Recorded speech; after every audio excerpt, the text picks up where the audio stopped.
Greetings, everyone, and welcome to our webinar, Are You Ready? Ombudsman Program Emergency Preparedness and Response. My name is Amity Overall-Labe, and I'm the NORT Director. I will run through a few housekeeping items before we get started with the content of the presentation. Next slide. As you likely know by now, please use the Q&A feature for questions for the speakers. All attendees are muted throughout the webinar. Use the chat feature to submit comments or respond to questions from other attendees or from speakers in the chat. Please complete the evaluation questionnaire when the webinar is over. We truly value your feedback and we shape future trainings based on that feedback. So take a couple minutes and complete that for us. And as you may have heard at the beginning when you joined, we are recording today's presentation, and the recording and all materials discussed here today will be available on the website, emailed to all registrants, and then emailed to our entire network after the live presentation. Next slide. This is relatively new to us, so you may not have seen this before, but just wanted to make you aware that you can turn on live closed captioning by clicking live transcript at the bottom of your screen. So take your mouse down and scroll down, and you'll see that option. You can choose to view or hide subtitles, and you can change the size of your subtitles. You can also download the full transcript of today's presentation by clicking View Full Transcript. Next slide. As you may have heard as well, we are very excited, started new this grant year, offering certificates of participation to representatives that attend our live webinars. You must register via Zoom, attend via Zoom. That way, that's how we can track that you joined and that we have your email to send you the certificate. And you must attend the training for at least 30 minutes. Your certificate will include your name, the training details, and the amount of time that you are on the webinar. We do have some frequently asked questions about these certificates, and that is available at that link on our website. So we hope you'll take advantage of this to help you get credit for your continuing education throughout the year as a designated representative. Thank you. Next slide. We are very pleased to have several speakers with us today to discuss this very important topic. First up, we'll have Beverly Laubert. She is the National Ombudsman Program Coordinator with the Administration for Community Living, Administration on Aging. She will provide some remarks about the important role of the Ombudsman Program and emergency preparedness and response. Maria Green, you may be familiar with Maria. She is a NORT consultant, and she will provide some highlights from a listening session we did with State Ombudsman and NALCO leadership back in November. And she'll also review a new training material that we have for programs to use. We are very excited to hear from a couple states as well about their program experience during emergencies and how they work with their program and work with residents. First, we'll hear from Sherry Culp, Kentucky State Ombudsman, then Leah McMahon from Colorado, the State Ombudsman, and Erica Corson. She's a regional ombudsman with Colorado. Then Maria will review that new basic emergency preparedness training I mentioned. We'll have time for questions, and then we'll have closing and highlight other resources and tell you where you can find all this information. Next slide. So now I'd like to pass this off to Beverly. Thanks, Bev. Hi, everyone. It's so great to see so many people registered for the session today. But honestly, I'm not surprised. First, I think ombudsmen are natural learners and educators, and I applaud all of you for always staying on top of facility requirements and best practices so you can be effective advocates. I'm also not surprised to see so many registrations because NORC always puts together such great content. The webinar is going to be very helpful to you, I think. At the Administration for Community Living, I'm reviewing suggestions to update the model ombudsman policies and procedures, and I really appreciated the input that we received from state ombudsmen and the National Association of Local Long-Term Care Ombudsmen during the November New York listening session. As you know, much of ombudsman's success in resolving problems for residents is a result of having good relationships. That includes emergency management. We know that the emergencies that affect all of us, from tornadoes to COVID-19, also affect consumers of long-term care services. Today, you'll hear from Kentucky and Colorado ombudsmen about their experiences, and I hope you'll find some good tips from today's webinar and the training resource to continue educating others and to develop those good relationships to help residents before, during, and after emergencies. So I'm going to turn it back to Maria to get us started for the day. Thank you so much. Hi, everyone. Back in November, we held a listening session with the state ombudsman and representatives from NALCO, the Local Long-Term Care Ombudsman Association. And it was very enlightening and encouraging to hear, all the feedback from the participants. And I would group them into three categories. One was preparedness planning, training for the representatives, and then the ombudsman's response after the emergencies and their help to help residents out. So under the category of preparedness planning, most everybody said, hey, we've got some work to do. We've got to update our emergency policies and procedures, especially anything pertaining to health-related epidemics, because most states have learned so much since the COVID-19 pandemic and would need to update their policies. The other thing was we had discussions around what have we not discussed? Are there incidences of emergencies that we haven't addressed in our policies and procedures? The other thing around planning was a good discussion around working with emergency management, public health, and licensure agencies. And we're going to hear a lot of that from Leah and Erica from Colorado, because they have some good information to share with you about working in local coalitions and at the state level also. And then we discussed training for representatives. And there was a desire expressed by everyone that there needs to be some initial training around emergency preparedness, and then a need for annual emergency preparedness and response training for all of the representatives. And so we're going to talk with you about the new NORC resource in a little bit. And then always the biggie is our work as ombudsman to respond and help them after an emergency. So after all the first responders have been there and have helped and deemed the area safe and to go back in and see, you're going to find that residents have a whole lot of probably, first emotions, fear, wanting to connect with families, wanting assistance, wanting to talk about things that are missing, all sorts of things that we can certainly plan and respond for, some of them, but that we need to remember as good ombudsmen that we're going to work on behalf of those residents and hopefully get their issues resolved. So now Sherry Culp, who is the Kentucky State Long-Term Care Ombudsman, is going to talk about their work in Kentucky. So Sherry, thank you for joining us today. Thank you, Maria. I hope everyone can hear me. Thank you for having me today. I'm here today. You can go to the next slide. I'm here today to share a little bit with you all about a project that we did. In 2018, the University of Louisville began a CMP-funded project working with certified nursing facilities on emergency preparedness. the university planned regular conferences in different areas of the state where they invited nursing facilities. They invited those folks to come in. They would spend a couple days with them, coaching them about designing effective emergency plans, implementing them, how to evaluate and update plans.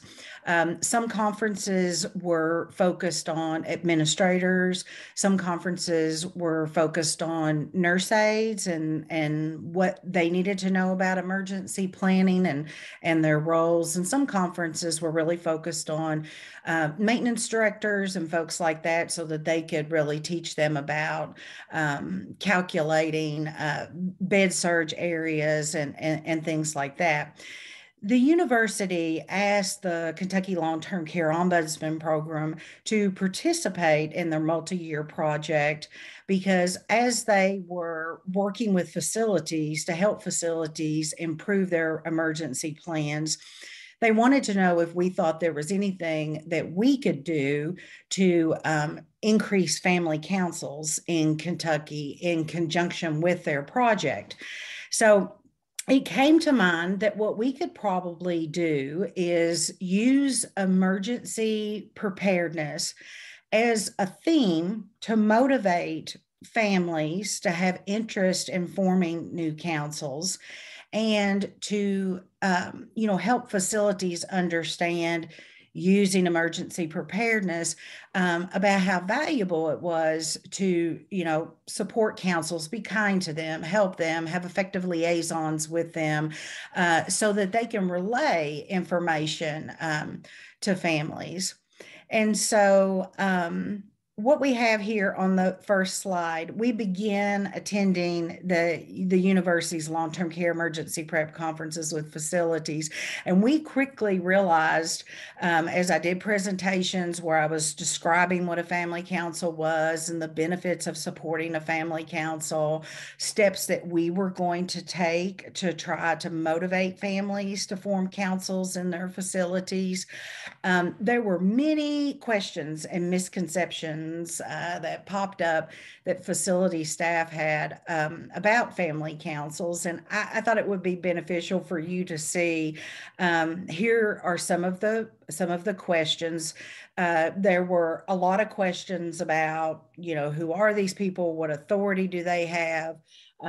There were some folks that asked a lot of questions about, how could they control the council and things like that. So we had to do a lot of work to help them more thoroughly understand councils and how they worked and how they could support them. Let's go to the next slide. While we were learning more about facility questions and what their resistance might be to supporting the development of a council, we educated our ombudsman on the importance of family council and how they could help councils get started.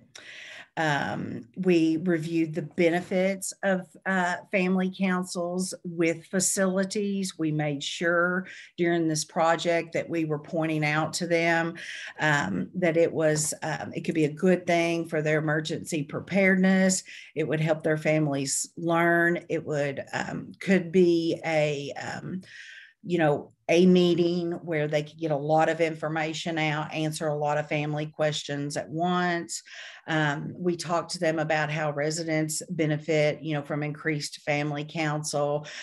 We even talked to them about how, on Nursing Home Compare, whether or not they have a family council is something that's featured on there and listed. Next question, next slide. Okay, so as far as this is a picture of one of the documents that we created during the project for families, and this is part of our promotional geared towards encouraging families to form councils so that they can be better informed about emergency and disaster response and planning for the facility where their loved one was. it was really important to let families know that everyone should have emergency plans, and a nursing facility is required by federal law to have a comprehensive plan in place and to communicate those plans with residents and families. And, one way for family members to participate and have a voice in the nursing facility is to join and organize a family council, and that this would be a great way for them to get up to speed on nursing facility emergency plans, to ask those burning questions that keep them up at night. What if we have a tornado? What if we have an ice storm? What if we have a flood? Those are the kinds of things that we commonly deal with in Kentucky. What's going to happen? What does the facility intend to do? Do they have any plans? Things like that keep them up at night. It's a way to work with others to get answers to those questions. It's a way to get some peace of mind. And it's also a way to find out if there were to be an emergency or a disaster, is there any way for family members who could get to the facility to volunteer or to help?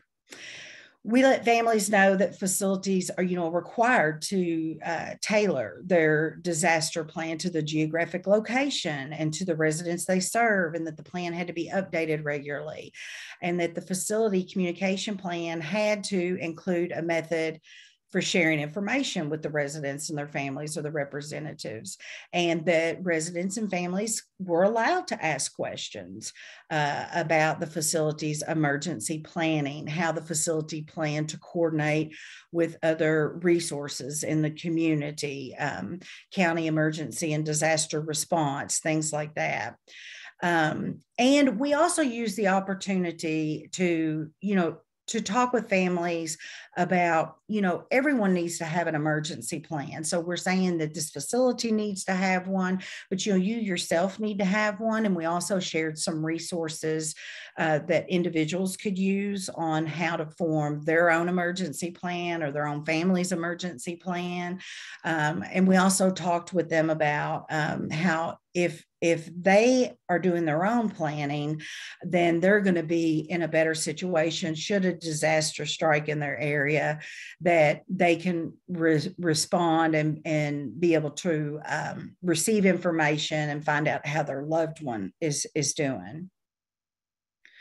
We talked to them about how, councils have lots of different focuses. Some, focus in on certain purposes. We deal a lot with families who are, number one, very stressed. They find it difficult to, add family council to their schedule. They're working. Sometimes those families have children of their own, other obligations.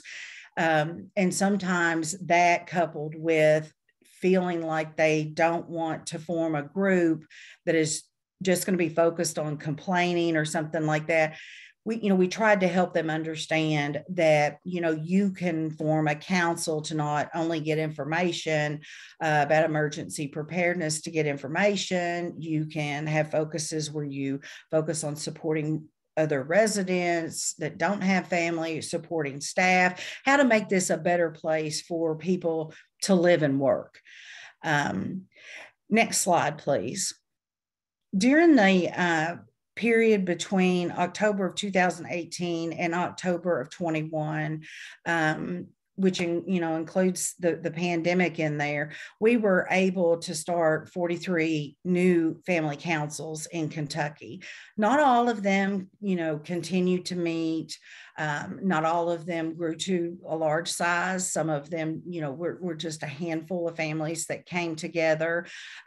Some of them focused on meeting quarterly, talking about emergency plans, holidays, activities, things like that. Some of them actually started during the pandemic, because families were reaching out to us and saying that they were having difficulty with communication. They were unhappy with not being able to visit, things like that. So we were able during the pandemic to even start some of these 43 were actually started during the pandemic by helping family members figure out how to meet by Zoom and to use other virtual platforms or conference call systems. Next slide, please. And finally, I just wanted to say, if you have questions about the project and what our part was in it as ombudsman who were trying to use emergency and disaster planning as a catalyst for family members to start councils, you're welcome to email me and I'd be happy to follow up with you. If you have questions about the overall CMP project called LTC2 Prepare Initiative, this is the name of the university lead for that project. That project has concluded, but she still is there at the university. If you wanted to reach out and email Dr. Shields, there's her email address. And now I'm going to turn it over to Leah and Erica from Colorado. Thank you, Sherry. I appreciate that. It is my pleasure to introduce Erica Corson, Regional Long-Term Care Ombudsman in Boulder, Colorado. Erica grew up in Boulder County. After getting her degree from the University of Oregon, she worked in Medicaid case management. She became a long-term care ombudsman in Boulder County Area Agency on Aging in 2009. Then she became the Regional Long-Term Care Ombudsman and Supervisor. In addition to supervising the Long-Term Care Ombudsman Program, she also oversees several AAA programs related to isolation, abuse in later life, LGBTQ+ programming for older adults. And with that, I'll turn it over to Erica. Hi, everybody. I hope everybody can hear me okay. Just let me know if you can't. Let me grab my camera here. Okay, thanks, Leah. I'm just going to sort of walk through what has been sort of our history and process over the last, well, since I've been here anyway. This emergency planning is really a living process. It's something that has evolved for us, and I think will continue to evolve and require that we pay attention to all of it and revisit the lessons learned from each one of these disasters that happened. So I'll just start with my experience. I started, like Leah mentioned, in 2009, and not quite a year after that, in 2010, it was Labor Day weekend. We had the 4 Mile fire happen, and that was a pretty devastating fire in Boulder County. No long-term care homes were destroyed or damaged during that fire, but lots of residential homes and buildings and structures were damaged. So it was right around that time that we started to hear from our local county emergency planning people about maybe we should be talking to long-term care, and how do we engage those homes in the conversation locally and statewide and beyond as far as emergency planning for healthcare facilities. So right around 2011, my boss approached me and asked if I wanted to go to an emergency planning for long-term care facilities conference in Omaha, Nebraska. And I thought, I'm not particularly interested in that. I don't have any experience in that, and no shade to Nebraska, but it's not the most exotic and exciting place to go. So I was not as excited as I would have been to go to other conferences, but I went, and lo and behold, it was amazing. It was really valuable experience for me as far as learning about what it is that we need to think about when we're thinking about emergency planning for for long-term care homes. So it was after I attended that we went to, I started attending our local healthcare coalition meetings. And I'm gonna, on the next slide, I'll go into a little bit more history about those, but that's sort of where all of the leading people, emergency planners, hospitals, emergency response people were getting together to talk about how are we gonna plan as a community to respond when an emergency happened. So we started to have those meetings, and we invited long-term care homes. It's kind of hard to get people to come and learn about that. It's, you know, another of a lot of tasks that people need to do, but we did have some specific trainings to long-term care, some things that they might need to consider, especially with regard to evacuation. You know, we did a lot of demonstrations about, you know, not planning on evacuating residents to a shelter that's provided for the public. Certainly not something that is going to be appropriate as far as providing care for residents. So we did a couple of those, and then in 2013 we had the floods happen, and those are the pictures that you see here. So the two pictures on the left are the parking structure underneath what is the retirement community that was most affected by the floods. So that's the parking. You would drive down and park your car in there, and after the floods, it was filled with water. And then the picture on the right is one of the staff people at that facility demonstrating how high the water came. So this is something that happened in the middle of the night, in the dark, with no utilities, and they had to evacuate. I think it was somewhere around 183 residents out of this facility. This is a continuum of care, so there's independent, assisted, and nursing home residents there. The assisted living was destroyed and half of the nursing home, and I don't think those residents ever got to return. So if you can imagine, the middle of the night, it's raining, the floodwaters are that high as that gentleman is pointing out there, and they're evacuating residents from down the stairs in wheelchairs, and the water is just flowing over people. So that really, after that happened, that really got people thinking about emergency planning and motivated to attend these meetings.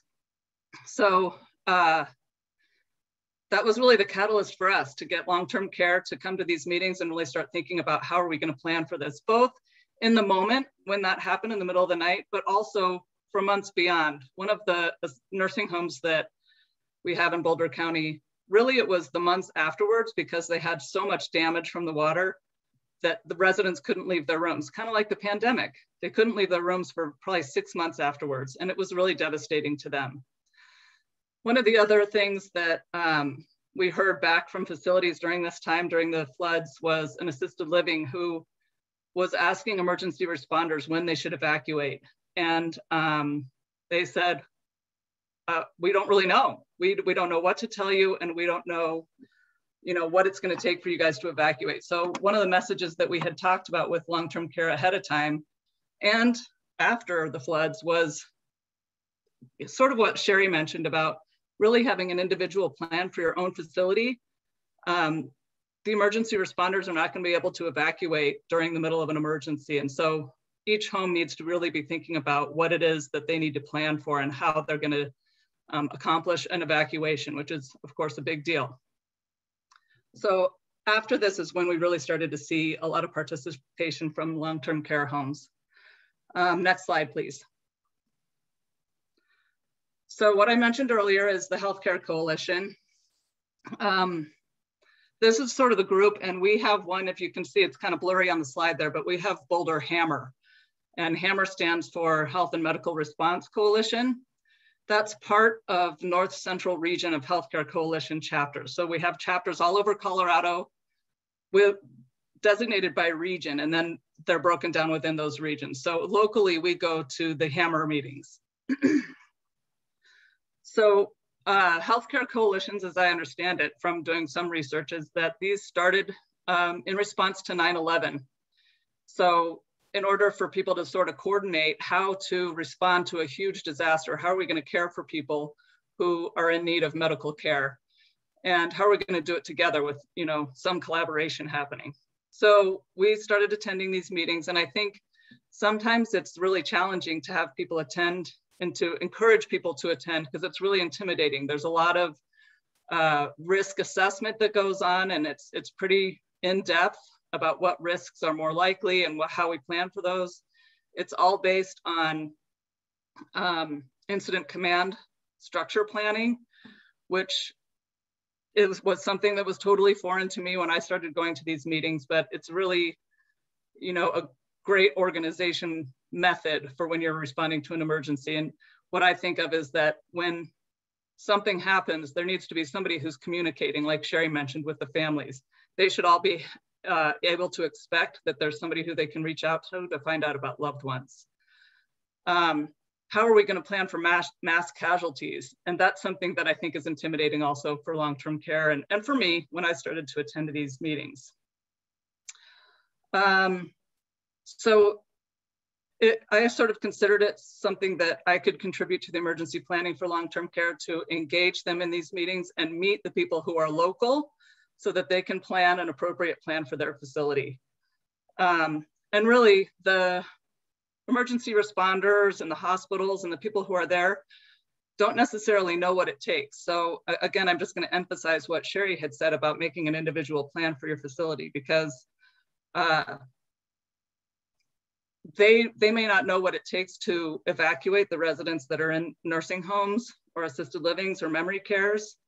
And that's something that really needs to be something that's coordinated by each individual facility. And, you know, one of the things that we also try to emphasize there is that rather than planning for evacuations that are really meant for the public, this is an opportunity for assisted livings and nursing homes to be able to communicate with each other and plan together. So we have assisted livings that talk with each other so that when an emergency happens, they can evacuate to each other's facilities so that the appropriate level of care is provided for the residents. So that's just an example of how the collaboration might help with long-term care emergency planning. So the other thing I just wanted to mention is, you know, of course, we have the big things that happen like the flood, but we also have just things that happen all the time. You know, obviously we have snowstorms here in Colorado, and that brings with it power outages. So one of the things we talk about in emergency planning is that the utility companies prioritize long-term care facilities if there is a power outage. And that's important for people to know. If a facility were to call the power company and identify themselves as long-term care, then they get prioritized. And I don't know that many places knew that. When I would attend resident council meetings, residents really wanted to know, and of course family councils really want to know, what is the emergency plan? Give us some details. And when they would ask questions, it really wasn't so much, there wasn't so much detail given. And so we really want to emphasize that residents and families do get to know what the emergency plan is, and that they should be asking those questions and get answers for that. So snowstorms, we also had a car crash into the lobby of a nursing home in Longmont. And that was pretty devastating, but also, you know, an emergency nonetheless. Somebody needs to be able to communicate with concerned family members who call, provide care for the residents. Thankfully, nobody was hurt during that incident, but now there's a big car in the middle of the lobby. And so how do they deal with that? Even things as little as we had one nursing home where a family member dropped off bear spray for another family to pick up. And the receptionist at that facility opened it and it got all through the vents. And so how do you handle something like that? So if you know who to call your attendings and getting to know some of the emergency responders in the area, you might have a better chance of addressing that kind of a situation. Okay, next slide, please. So, you know, of course, everybody I think heard about the Marshall Fire this year. So this is the big thing that happened most recently. And this was an event where it did really affect long-term care. So during that fire, there, you know, as some of you may have heard, there were over 1,000 structures that burned, mostly homes. And this happened in Louisville. That's the city that the fire really took hold in. The entire city of Louisville was under evacuation orders. So that included 2 nursing homes, 2 assisted livings, and 2 memory care assisted livings. And then beyond that, there were also 5 other homes that were sort of in surrounding areas that also evacuated. 1 nursing home, 2 more assisted livings, and 1 memory care. So as you can imagine, you know, when the entire city is on evacuation orders, we had nursing homes who were calling the fire department for help. And of course, the fire department was not able to help. The other thing that we talk a lot about considering during an evacuation process or when you're planning is how are you going to evacuate people? So there were school buses that were evacuating residents, not nursing home or assisted living residents, but just, you know, these people that lived in these neighborhoods. And so there's something to be said for how are you going to get everybody out of there if you don't have any kind of transportation. So, and then beyond that, after that people were able to return back home in Louisville, the whole city was on boil water orders for probably a week afterwards. So another thing to consider, you know, how are things going to be when they get back? Where are you going to get water? That kind of thing. So when we're working with long-term care facilities, we want to talk with them about what is their emergency plan and what are the things they're going to think about. Where are you going to go? So do you have an agreement with another like facility where you can have your residents go, or are you planning with someone so you have a plan to receive residents if they need to come to your facility? When are you going to go? So like I mentioned, the emergency responders aren't necessarily going to be able to tell you when you should go and how you should go. They're not the expert as far as taking care of people who are living in assisted livings and nursing homes. So that needs to be a part of the plan as well. How are you going to go? Do you have vans? We had a lot of people during this emergency that were just going in staff cars. I mean, some of them had families that came and picked them up, but other people just went in staff cars to be transported to another location. All of it happens, of course, very, very quickly. So, you know, even the plan that you have in place may not happen quite the way you think it's going to. Who's going to go with the residents? Of course, people are going to need to be cared for when they get to wherever they're going. So most of the facilities that were evacuated during this fire sent staff as well. Something to think about and to include in the plan that long-term care facilities are making. Are they sending staff along? What about cleaning staff, food service, therapy, all of the things that go along with just day-to-day needs of people who are living there? What are you going to send with the residents? Do they need clothes, medication, equipment?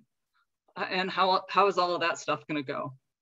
And then, like we've all mentioned, communication. Who's the person who's in charge of receiving calls from family or communicating with family? That's a critical piece of it. So for us as ombudsmen, we talk with the homes about what their emergency plans are, what they're considering, who are their partners when they're making a plan, and how are they communicating this to residents and families. Of course, like we have mentioned a couple of times with Sherry and myself, both family councils and resident councils are, you know, set up so that we can have communication and have them included in the planning as well. Like I mentioned, many of these homes weren't aware of the Hammer Healthcare Coalition, when the meetings occur, how to get there, who's invited, all of that stuff. And so for me, just being able to provide that information and resources was really vital to having them start the process of really making a robust plan. And then once residents got to a place that was evacuated or returned back to the nursing home, in both of those instances, we want to be following up with the residents to make sure that they're getting what they need. How did things go? What might we think about for next time? We had residents go to a variety of different locations. Some were in the dining room of other assisted livings. Others went to hotel rooms. How did they provide food and medication for those residents? So something to think about and for us to follow up with afterwards. And then, like I mentioned, they were on boil water orders for a week afterwards. And so that, on top of just the trauma that's involved with residents being transported back and forth to different locations, you know, the confusion and the trauma that is associated with that is significant. And so how is the facility going to deal with that?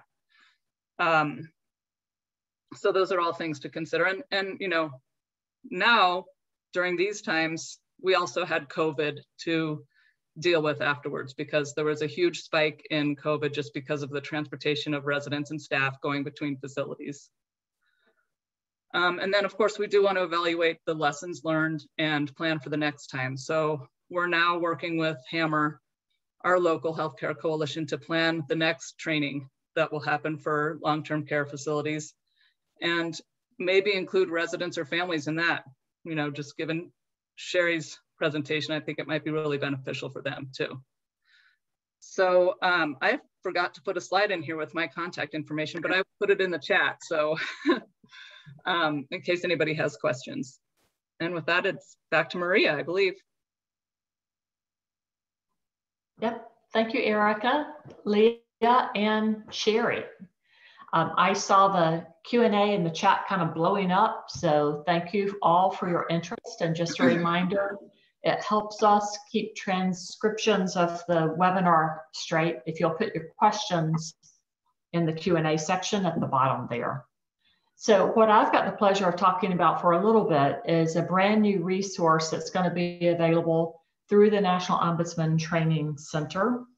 And the next slide, I'm just going to give a little preview of what this training looks like. So the training is set up for state ombudsman, regional ombudsman, representatives, for y'all to use in initial or ongoing training.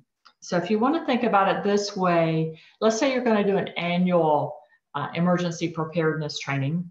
You might want to think about what's a good time to do it. So let's say you're in an area that gets a lot of hurricanes. I would plan it and do the hurricane right before hurricane season starts, like maybe in June. Just some thought about how you would work this into your schedule. Also, it's also good if you want to cover it in your basic training.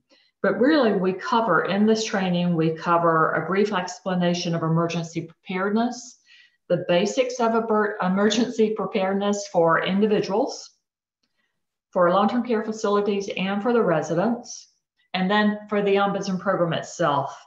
And then we're going to talk about the role of the Ombudsman program in emergency response. I just want to reiterate that long-term care ombudsmen are not first responders. You would not, for instance, show up when a facility is being evacuated or being flooded. You would wait until things have calmed down and the first responders, such as police, law enforcement, and others, have deemed that the area is safe. That's when they really love to see ombudsmen and other social support services folks show up to help out the residents and families. Next slide. So we'll talk about how you're going to use this training resource. We've set it up so that you can adapt. You can use it as is, or you can adapt it to meet your state's objectives for training. Like you can even put your state logos on them. You can put in your state requirements for assisted living or residential care communities.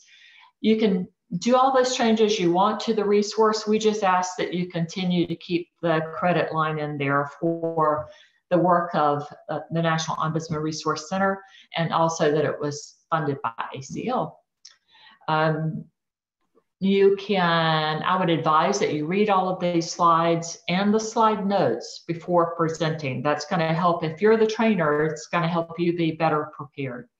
And you may actually need to do some research in your state and insert any local information. So for instance, if a lot of times, unfortunately, the smaller group homes or residential care communities get overlooked, there's probably state requirements under their licensing and certification for the smaller community homes that they have certain fire or emergency plans in place. So you may want to focus on those a little bit. Our slide notes in the presentation contain 3 important pieces of information for the trainers. So in the trainer's notes, it talks about language you may consider when presenting. So if you're not that familiar with emergency preparedness language, or maybe like Erica was saying when she first went to the Healthcare Coalition meeting, they were using emergency preparedness terms she wasn't familiar with. So you can look for some of those. Under the trainer's tips, we provide further explanation regarding the training content, information to consider when developing your own presentation.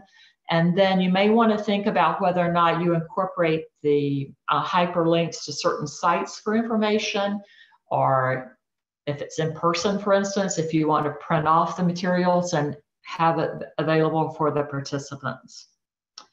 I mentioned earlier, I think that you can add your program logos, and I think that's good. Let's show what the agenda looks like for this training. So it covers really, I think, really thoroughly our individual personal responsibilities for having a plan for how, let's think about it. If we don't take care of ourselves and our own families first, we're not going to be as resourceful and as much help to the residents of long-term care facilities. Then there's explanations for the responsibility of the facility, and both Sherry and Erica have mentioned this. They have obligations to have good plans in place. Then we'll talk a little bit about the long-term care residents, how an ombudsman can help them be, along with the facility, as prepared as possible for any eventual incidences that may occur. And then we're going to have a discussion around the long-term care ombudsman program and the preparedness planning you need to have for your program. Who's going to be providing backup? What is your facility? If you work in a building, what's the plans there? There's discussion of emergency response, and just as I mentioned earlier, it kind of identifies who are first responders, their roles, and then what is our role afterward as an ombudsman. And what I think is going to be really helpful, and you can either use our resource or insert some casework that you have that has already happened in your area and you have experience in that, but we have some hypothetical cases that you can use to have a real thorough discussion, and then we have resources available. So the next slide will actually show you an example of a discussion that you could have with the participants in the training. And we think this is really important, because a lot of times we may not think about or consider, well, what type of issues would they really have? What is it that I could do? Well, in this one example, a resident's daughter calls and says she needs help or wants reimbursement for getting her dad's hearing aids replaced. She feels like it's somebody else's responsibility that they were lost or burned in the fire, and she wants help with that. So that might be something that you as an ombudsman representative could help out that resident with their permission. Of course, all of these discussions, you would start out with, if you have gone and met with a resident, if the resident gives you permission to move forward and helping them out.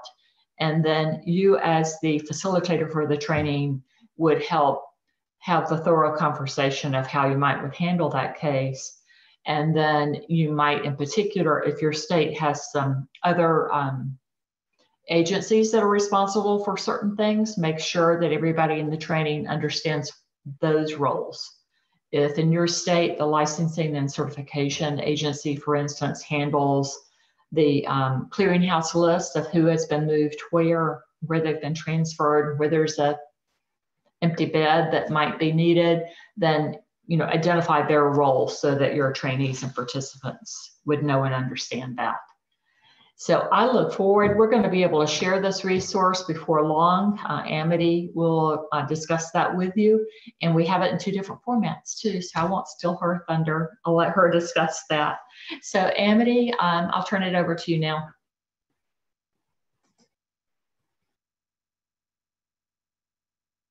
Hi, thanks, Maria. And thank you so much, Bev and Sherry and Leah and Erica, and to all of you putting in questions and your experiences as well in the Q&A and the chat. I would like to ask some of the questions that we have. If you have any other questions, please keep them coming in, because we do have quite a bit of time to have this discussion with you. So first question, I believe, goes to Sherry. Was there resistance from the homes in giving out family contact information when you were forming those family councils?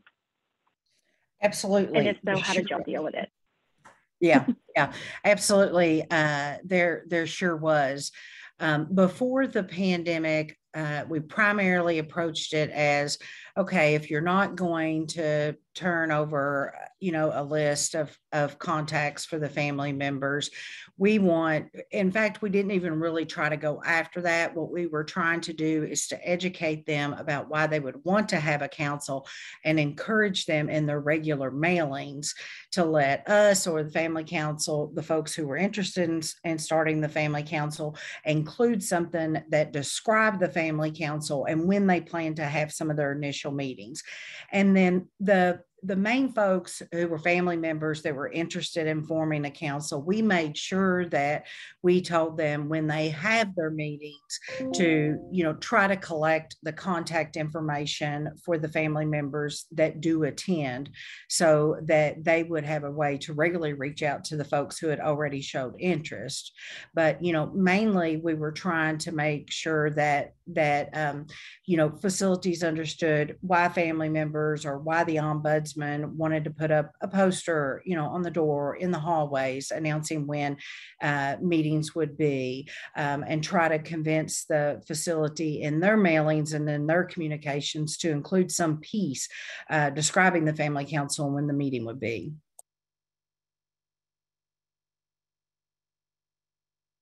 Thanks, Sherry. So if you don't mind, just hang on there because there are a few questions back to back about your work with the family council. So I think we'll just ask them at the same time. One of the questions that you did answer via chat or in the Q&A box was about the average size of your facilities that you worked with on these family councils. And I believe you said they were around 100 residents and on average, those facility sizes. So a follow-up question was, we have many facilities with 5 to 6 beds. So I'm assuming residential care communities with no family councils. And do you have any suggestions for working with those smaller facilities? I assume a lot of what you did would transfer just at a smaller scale, but wondered if you had any specific tips. Yeah, you may even have an easier time with a smaller facility because, you just, you have 5 or 6 family members to reach out to and to contact. So, I would use some of the same strategies if you can, if you meet families and know families from being in the facility or you're from that community, reaching out to folks and doing some initial education with them about, hey, do you know what a family council is? Do you know what the purpose of it is? I have some information about how you can form one. And don't get discouraged if you only have 2 families that are interested in it. I mean, they can go ahead and form a council, and as as residents leave and new residents are admitted, they can reach out to other family members. Years ago, before we did this special project, when I was working as a local ombudsman to try to start councils, I worked with a great gentleman. It was the husband of a resident who was wanting to start a council because he was very concerned about care. And one of the things that he had thought of to do that was great was he made up a small write-up that, said who he was, what his phone number was, and that he was interested in starting a family council because a family council could, they could support each other. They could get information. They could bring up concerns and address them as a group with the facility. And he would keep that in his pocket when he visited, and he visited every day. And anytime he would run into anybody in the facility that looked to be like a family member or a visitor, he would hand it to him and introduce himself. And that really helped him, spur interest. Folks would call him and ask more questions about it, or they knew more about what it was when there was a sign up on the wall that said family council meeting on Sunday. So that's another good option. Thank you so much, Sherry. And another question, because I believe you mentioned this in your presentation about working with family members who offered to volunteer related to emergency preparedness. What did that look like during the pandemic, obviously when visits were curtailed? And on that note as well, who organized and ran the councils? I assume obviously family members, but y'all gave them a jump start, but feel free to add. Thank you. I don't recall having any family members that wanted to volunteer to work to address through the family council emergency response to the pandemic. What we mostly had during the project was we would have a council. There would be some 1 or 2 people on the council who would, once they learned something about what the facility's emergency plan is, they would say, yeah, I live very close by, or if I could come and help, what could I do? And we connected them directly with the facility to see if there was any role that the facility thought that they could have, so that the facility could either include that person in on their plan as a volunteer. But primarily, I think facilities encouraged folks who were interested in volunteering that, for them to be on the lookout, because the facility's intention was to post through social media where they had evacuated to, and they could come to the evacuation spot, let's say it was a flood or something like that, and maybe do some things there. But we took when family members wanted to volunteer, they wanted to be known as someone who was interested in volunteering in a disaster. We referred them specifically to the facility to find out how they may be able to do that. Excellent. Thank you. So, more questions for Erica and perhaps Leah. Did the Ombudsman program play a role in the recent Boulder fire? I can start, and then if Leah wants to add anything, feel free. But when the fire started, we really kind of got the news with everybody else in the world that Louisville was being evacuated, and so immediately started thinking about, well, what facilities are there, and where are they going to go? But as you can imagine, our calls weren't the first in the priorities of the staff over there. So we did most of our follow-up work afterwards. Once people had gotten settled, we just found out where everybody was so that we could be checking in on them at whatever facility they were at. If that was in a different county, then we would try to let the ombudsman there know that there were residents who were evacuated in their facilities. And it was a pretty quick turnaround for people to come back, usually about within a couple of days. So much of the work was to follow up afterwards to see how people were doing and follow up with what the emergency plan had been during the evacuation time.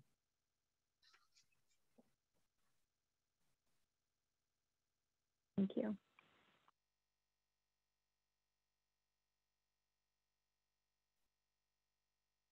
So if there's nothing else to add to that question, I'd like to go to, are facilities held accountable to have a formal emergency plan in Colorado or other states? And Maria, feel free to chime in as well, or Bev. I'm just going to say yes, but I'll let you guys elaborate on that a little bit. I think there's going to be a mixed bag. I mean, it is written that they should have a plan.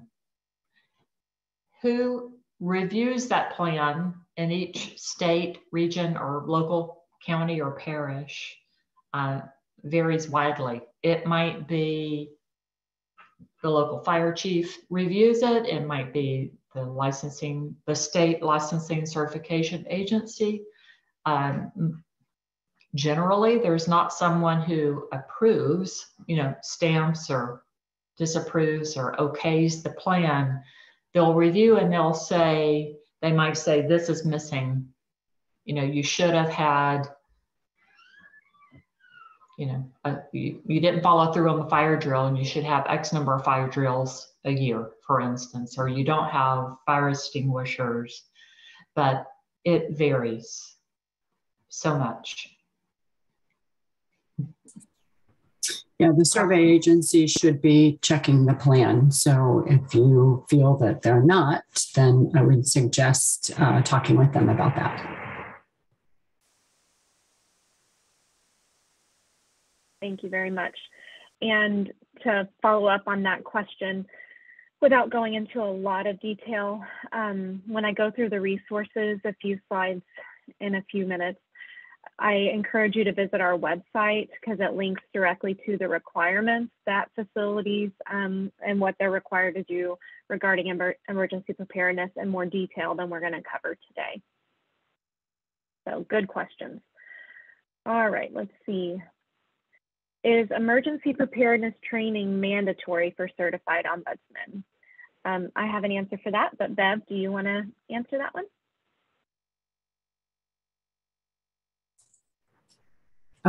Yes, I will answer the question. No, this model training can be used for initial certification. You can build it in there, or you can use it for continuing education. Of course, we're doing this webinar because we think it's really important. So we encourage you to make this kind of training available to all of your representatives. Thanks, Bev. So good question. And for all of you on the phone, I don't know how involved you are in initial certification training for representatives, but if you attended in January our webinar about our new revised curriculum, there are 36 hours, minimum of 36 hours are required for initial certification training. Emergency preparedness is not included in that list of initial certification training required topics.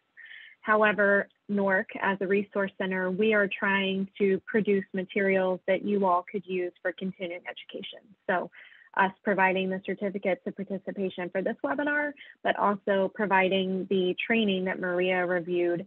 We hope you could take that, adapt it, and use it for continuing education, because each year, certified ombudsman is required to have a minimum of 18 hours of continuing education. So we hope that you'll use this to have that conversation at your state and local level. So let's see. Another question. This is a great one, and I know everyone on this call is probably experiencing this, unfortunately. How have you all addressed the shortage in staffing, and how facility are planning for that in an emergency, or just in general, how are you seeing the shortage of staff impacting emergency preparedness and response as we are still living in the middle of a pandemic? And that one could go to anyone.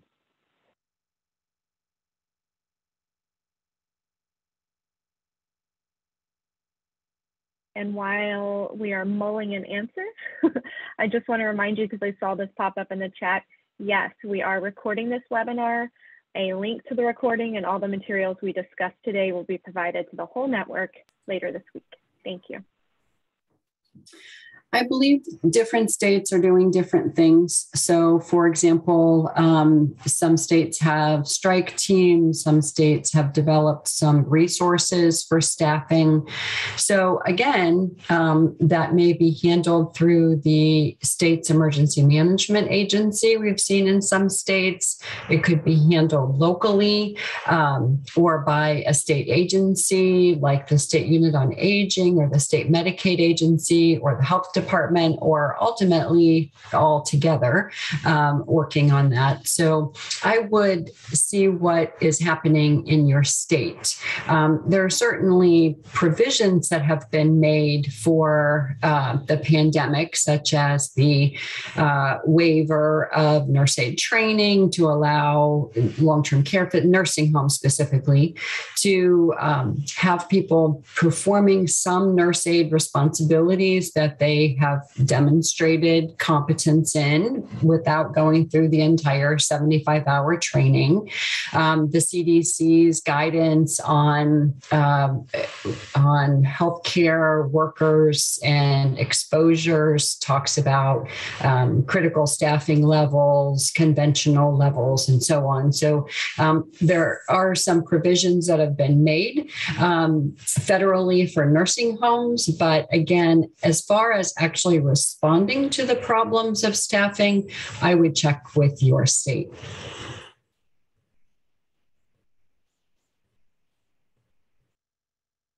Thanks, Bev.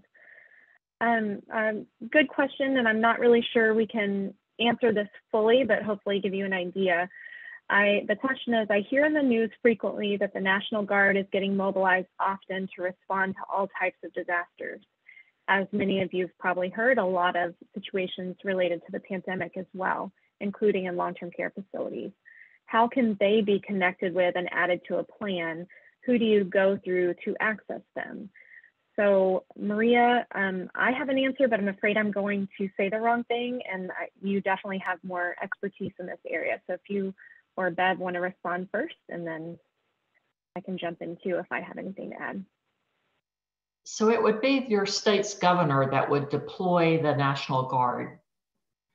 So my guess is it would have to be a pretty significant either disaster or pandemic related event that it would come to the attention of the governor and would then request that the National Guard be deployed. Thank you. I'm glad I wasn't completely off target. That's what I was thinking as well. So as far as a plan and statewide planning, I do think that's a great idea to keep in the back of mind when it comes to emergency preparedness and response, but obviously not rely on that. Just like all the other plans we were talking about, we don't want one facility relying on the same form of transportation as the other ones in their county type of thing. And that would be something that would need to be discussed at the state level. So the state ombudsman in coordination with the state unit and everybody else at that level. Bev? No, you said it. Go ahead. That's good. All right, great. A question, and Leah, I'll cue you up. I see that you want to address this, so thank you. Should we as ombudsman ask the administration of facilities if they have an emergency preparedness plan?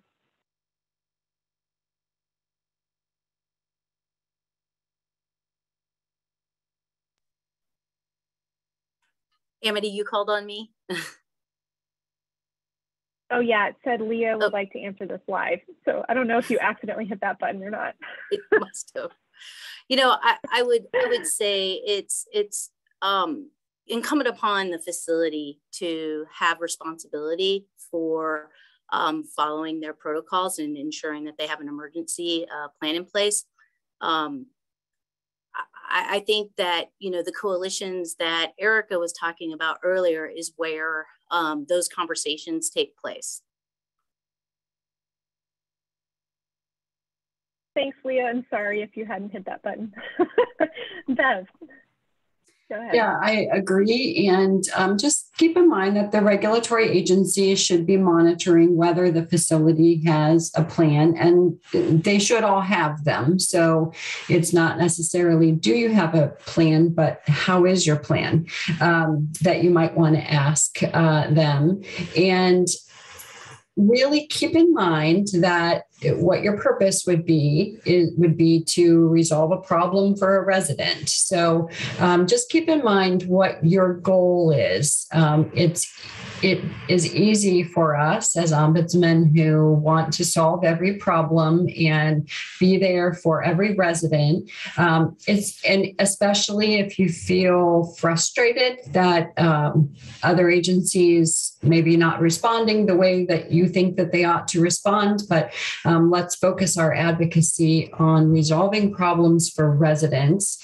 And if you feel that something's not happening correctly on the regulatory side, then addressing that as a system problem.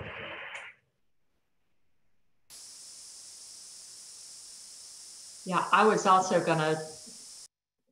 thinking of it from the viewpoint of being an ombudsman who wants to assist residents, especially if you're helping to help residents be better informed about what the plans are. Like if residents get really anxious about who's going to call my daughter, how will she know where I'm going?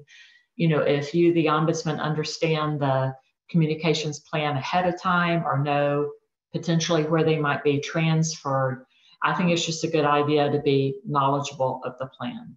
And then if you're in that facility a lot, if you yourself know what the plan is, you could be safe also. Thank you both for responding, or all three of you.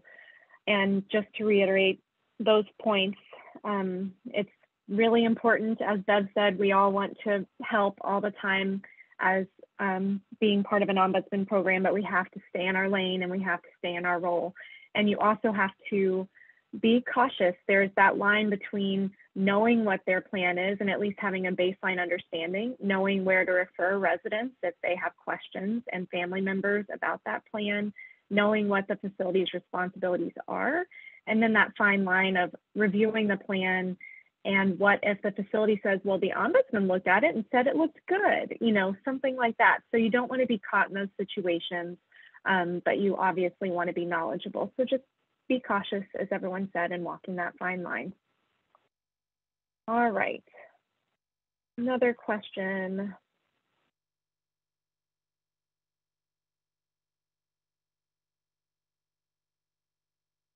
I think someone asked about contact information for starting a family council, and I may be mistaken, but I think you were asking for Sherry's contact information, and Erica mentioned her contact information. At the end of this slide, there is a slide with their contact info, and again, we'll email those slides to everyone, so you will have that as well. One question, have you engaged volunteers in emergency preparedness? And if so, how can we get them involved? So not talking about family members volunteering, but volunteer representatives of the Ombudsman program, I assume. And how could you get them involved? Any tips or feedback on that question?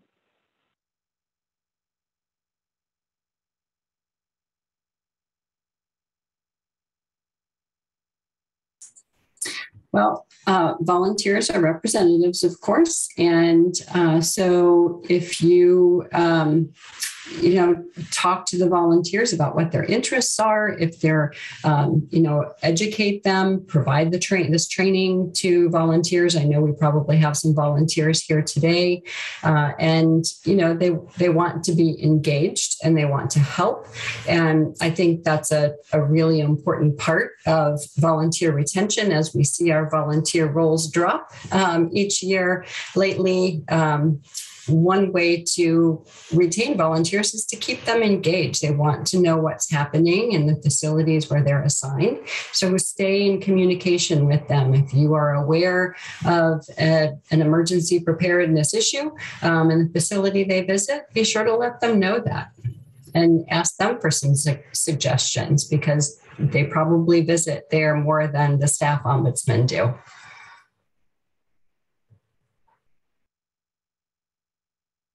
Agreed. Thank you. And as far as getting them involved, especially, I know that all programs are at different places during this pandemic, and not all programs have volunteer ombudsmen visiting as frequently as they did before. So another way you could get them involved is sharing consumer information with the residents, whether that's through a resident council or sending it to facilities or virtual visits, or however you do that. And on our website, we have a consumer voice fact sheet that has questions that residents should ask of their facility related to emergency preparedness. And I'll make sure to send that specific link around as well in our follow-up email. And I do want to call your attention. Thank you so much for those in the chat that are sharing your experience. I see some that have a lot of emergency preparedness expertise, and they're sharing some very helpful tips in the chat. So thank you for joining us today. All right, with that, I'm going to go ahead and move through to the next slide, please. And we're going to talk about some resources. So as Maria shared, we created a slide deck that you can use for very basic training, and she shared the agenda with you as well. And as we mentioned, you do need to include your state level and any local level information that you have in order to personalize it for your program. But this would at least provide you with a foundation to get started for this training. We are also going to share with you a very brief training video. So if you've seen some of our videos recently, we had one that promoted the revised NORC training curriculum in January, and it's very similar to that. And so if you don't want to use the PowerPoint slide deck and you'd prefer to use the training video and then talk to your trainees after the video shows, then that's another way that you could provide training. And it may be easier to provide training remotely with this video and then maybe open up a discussion virtually with your trainees. So we are very excited to share that. And as I mentioned before, we will share a link to all those materials later this week. Next slide, please. Here is a link. If you have not visited this issue page yet, please do so after this webinar, especially, as I mentioned earlier, if you want to dig deeper into facility responsibilities, the Ombudsman program role, because I know we only touched on those briefly today. This has all of those links to that information from the Administration for Community Living, which includes their model policies and procedures that were shared back in 2015, I believe, and they're primarily for state level planning. So for the State Ombudsman Office when developing statewide policies and procedures. But there's also a part in there about the representative's role in emergency preparedness and response. And those are likely, they're being reviewed right now and they may be updated in the near future, but it still provides some solid information if you want to dig a little deeper into the role of the Ombudsman program and emergency preparedness and response. So please visit that link. Next slide. And as we promised, here is the contact information for our presenters today. And jot it down if you can, or copy it or screenshot it, but we will include the slides as well in the email. So don't panic if you don't get it down right now. I promise it will be available. Next slide. I was very excited to see how many people registered for this webinar, and I saw a lot of new names that I don't recognize, and I know it's a huge program, so of course I'm not going to recognize everyone, but I assume that means we have some newcomers to the Ombudsman program. And if you are new to the Ombudsman program and you don't currently receive our NORC emails, please join our sign up page so you can get our quarterly Ombudsman Outlook newsletter, invitations to our NORC webinars, updates whenever we create new materials and resources and share them with our network. So please, if you haven't signed up, please do so and then share this with your colleagues, both paid representatives as well as your volunteer representatives.